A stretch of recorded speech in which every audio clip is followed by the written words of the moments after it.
labor market, job security, especially in public sector, is very high compared to 1947 India, which was struggling to be self-reliant and being self-independent. Our studies also show that initially India was not open to trade from outside because of its history, and in order to be self-sufficient, it didn't allow any trade from outside. But gradually, it accepted globalization and became open to trade. Also, in 1947, Nehru came up with the idea of mixed economy, where both government and private sector play important part in developing our economy. When it comes to job security, labor market, job security, especially in public sector, is very high compared to 1947 India, which was struggling to be self-reliant after being independent. Labor mobility in India is very low when it comes to rural and urban labor.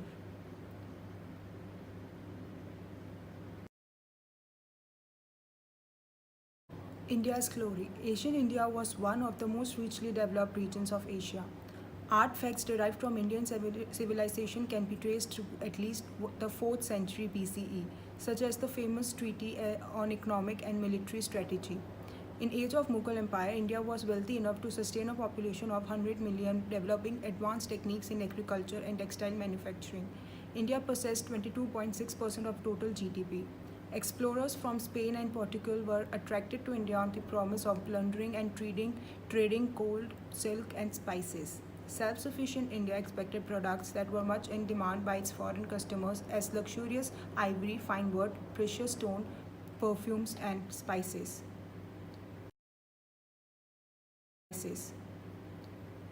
Imported raw silk from China wove the material into extremely high quality garment and shipped the finished product to Egypt and Middle East to southern Asia. India exported goods to Persian Gulf and had advanced capacity in weapons manufacture and iron making. India had a highly developed banking system and insurance market.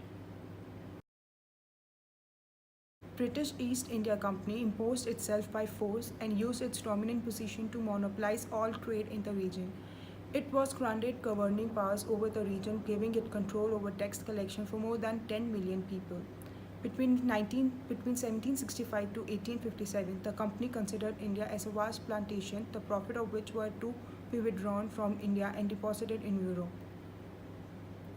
British colonizers introduced many of their institutions and systems. Indian civil service was formed as a system of administration and control. British Raj was a highly allied system of professions and posted the India's largest railway system in the world.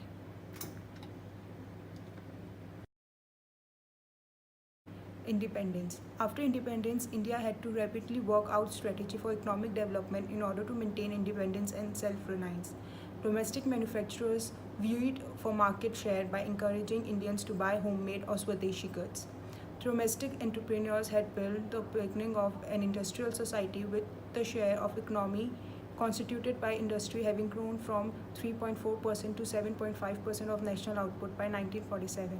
India was still overwhelmingly an agricultural society. Only 2.5 million out of 350 population worked in industry. Indicators of human development were low, such as literacy, sanitation, etc. India under Nehru. Nehru was convinced that state-led industrialization and economic planning was fastest, fairest, and most effective way to modernize the nation. India was an underdeveloped nation with 75% of its workforce in agriculture and 12% employees in industry. Nehru's strategy was a mixed approach combining the state planning and private business.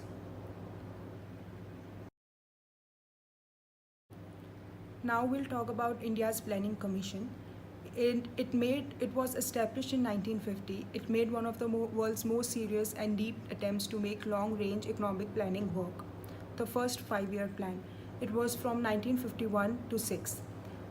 India was motivated by a sense of urgency to industrial and accrue military strength in order to make nation genuinely independent and internationally credible. It has to look for self-reliance, implementing a highly controlled administrative management system and price situation policy. Successes were had in agriculture and cotton manufacturing. Good fortune with monsoon is given the reason for hitting of targets for food grain. However, performance of finished steel and aluminium output was 45% and 44% respectively. The second 5-year plan was from 1956 to 61. It was more ambitious, more uh, explicitly tied to the goal of achieving a socialist pattern of society, and emphasis laid on society, Soviet-style rapid and heavy industrialization. Agriculture performance lagged behind industrial achievements. Industrial production in iron and steel had doubled since 1951. Machinery grew rapidly. Third 5-year plan.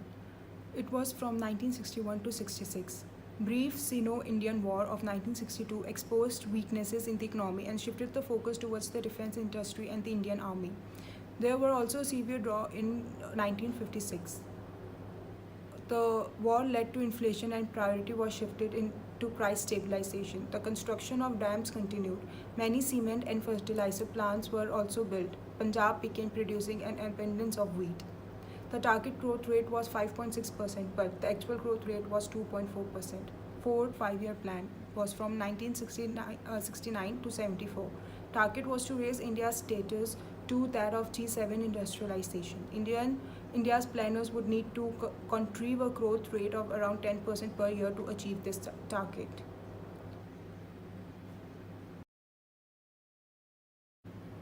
Now we'll talk about then versus now India compared to other countries in the world. At the time of independence, India's output represented around 15% that of US. Now the Indian economy is around half the size of the US. When measured at purchasing power parity, which suggests adjust for the fact that locally traded goods and services are much cheaper in the developing world, India is now the third largest economy in the world, overtaking Germany and Japan since the turn of the millennium. Now we'll talk about the living standards of India compared with other countries. India, Pakistan and Bangladesh are still the poor countries of the world. But output per head in India and Pakistan is around 10% of US level, and in Bangladesh, which at partition was part of Pakistan but gained its own independence in 1971. Half of that. For all the spectacular growth of recent decades, these are still poor countries.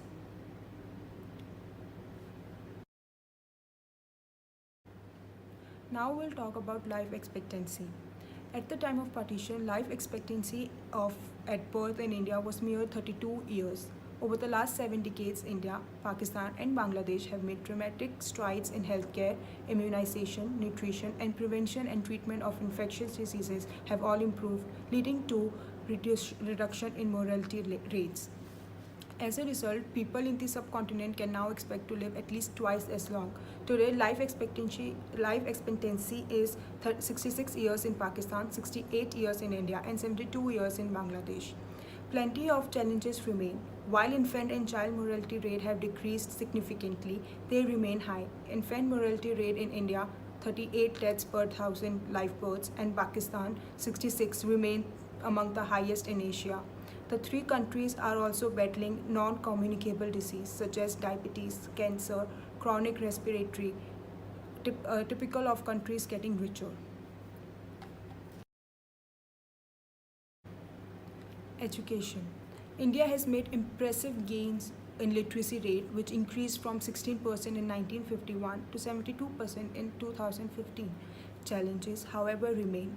Education remains focused on learning by rote. The level of female education, while having come a long way since the early 1950s, when just 8-9% of adult females in the subcontinent were literate, is below that of males. Differences by gender are starkest in Pakistan, where the female literacy rate is still only 44% compared to 70% for males. Pakistan ranked second from bottom of 144 countries in the World Economic Forum 2016 Global Gender Gap Index.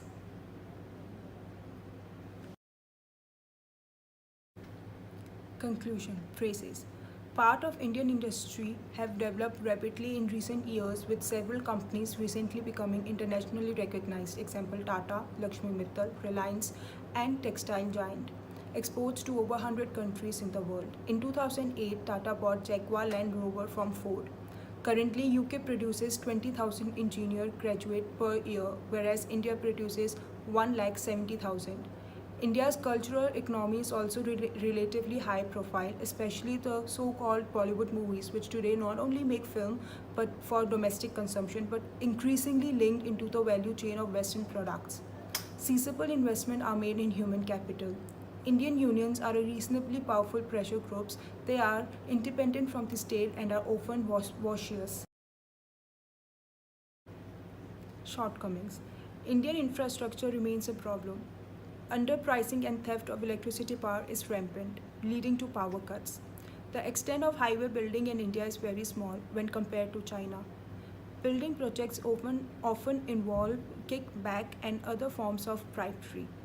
Outside of more economically developed regions, security also is a concern. Several armed and revolutionary groups are active in India, such as Kashmir and eastern regions, sometimes labeled as Red Corridor.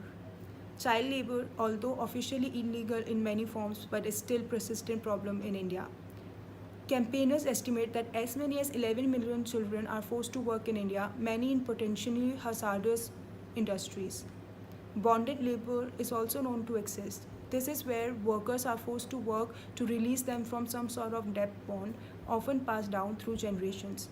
Poverty.